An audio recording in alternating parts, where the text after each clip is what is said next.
When forests in tropical uplands are cleared, the process of soil erosion accelerates and the surrounding ecosystem rapidly degrades. When soil erosion occurs upon an upland farmer's field, the results are soil loss and nutrient depletion, reduced crop yields, and a further complication to the daily struggle for survival. Anatong 1990, may pagsugod ako pagtika lang. In 1990, I began to cultivate this land and have seen that soil erosion caused by heavy rain is a problem because it doesn't only erode the soil but also my crops. Some time ago, I heard about a new technology called NBS or Natural Vegetative Strips. I adopted the technology in my field and I have observed that it requires less labor to establish and it's effective in controlling soil erosion. NBS is an alternative conservation farming technology which is very simple to establish because you don't need sophisticated materials to establish, but it is established by just allowing the natural vegetation to grow, and it is very easy to maintain, and this is very effective in controlling soil erosion. Sa sinugdanan ana ang I am only a tenant, so before the area was contoured, I consulted the landowner who had no complaint about the idea of establishing the contours because it is mutually beneficial. Even though I don't own the land, I still want to conserve the land because it is my source of food and income. Akong giatiman ang pagkontor bisan og dili na ako inabangan lang. Besides, the grasses can be fed to the cows. Magamit pod para sa baka. Natural vegetative strips are not really a new thing.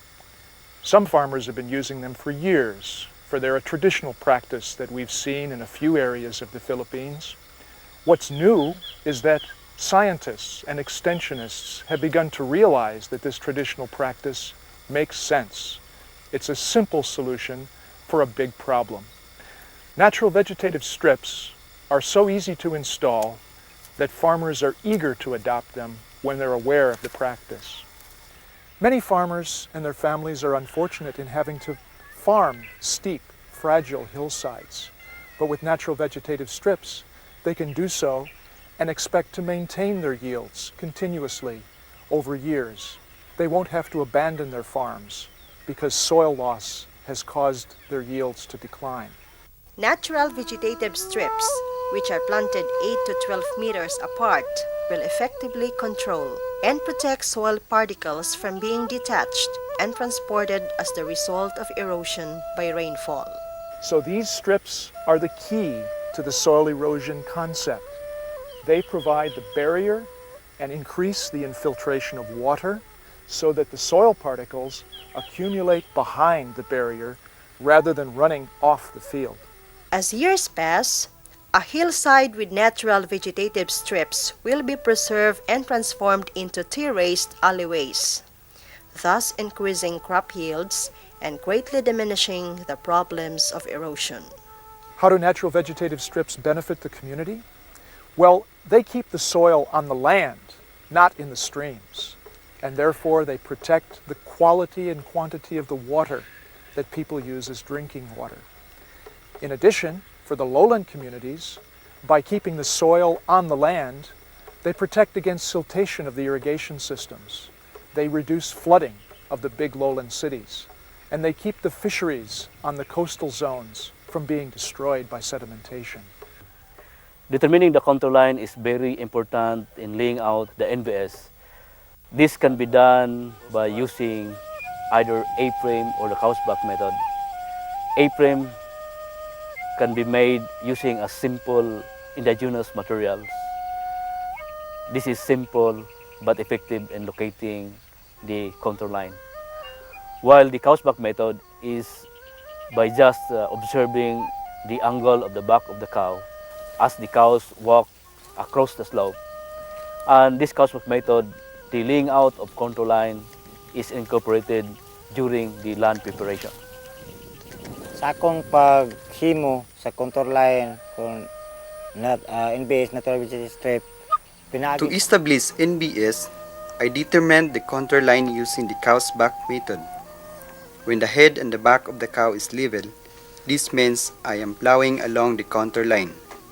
But if the cow's back goes down or uphill, it means that it's not following the correct contour line.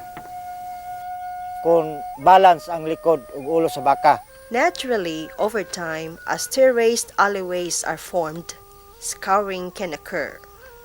Scouring is the effect of good soil from the upper alley slowly being carried down to the lower alleys, thus reducing soil fertility in the upper alleys. To compensate for scouring in the upper alleys, farmers simply apply fertilizer to achieve a greater balance of nutrients which have been depleted in upper alleys.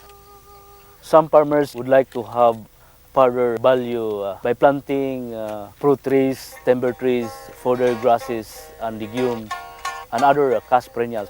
These plants not only enhance soil conservation measures, but also increase farm productivity, which means increased income to the household. Mao na nga magbenepisyo. After I established my NBS, I improved them by planting perennial crops on the hedgerow, like timber trees, bananas, and fruit trees. The timber tree can be used in constructing a house, can be sold as lumber, and can also be used as firewoods. The fruits can be sold for additional income, and the wood can be used for construction and firewoods. And the grasses can be used as fodder for livestock, and this saves my time in looking for grasses. Sayo na sa akong paglihok. We've certainly seen big changes in the years that we've worked here in the tropical uplands of northern Mindanao. When we first came and we asked farmers, why do you plow straight up and down the slopes? It accelerates the soil erosion, it makes it faster. But they said, it's easier, it's less work to plow up and down the hill. But today, when most farmers have changed their practice and plow along the contour, now we ask them, why do you do it? They say, because it's easier, it's less work. So that's an example of the kinds of changes that can occur in an agricultural community when the norms of agriculture change over time. Not all farmers fully practice a conservation farming today, but we know now it's only a matter of time. There are more than 2,000 farmers in this area who have implemented NBS in their farms. But there are more farmers out there who have problems of soil erosion and needs to put NBS on their farm. We can further reach them out by having information, education, and communication through slide showing, training, and invite and attract the interest of local government unit to support the activities of this conservation technology dissemination as what we have experienced in Claveria. Sa pagsugod yun nako sa akong pag-uma, akong nakita na obserbahan nga When land care was first introduced to me, I was doubtful.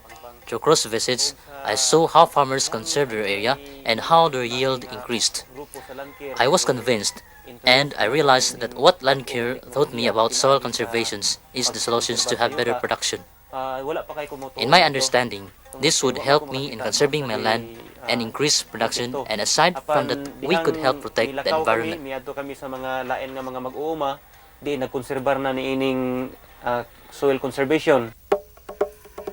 Natural vegetative strips are a starting point for farmers who want to sustainably care for their land, a starting point which encourages education, mutual cooperation, and an improving quality of life.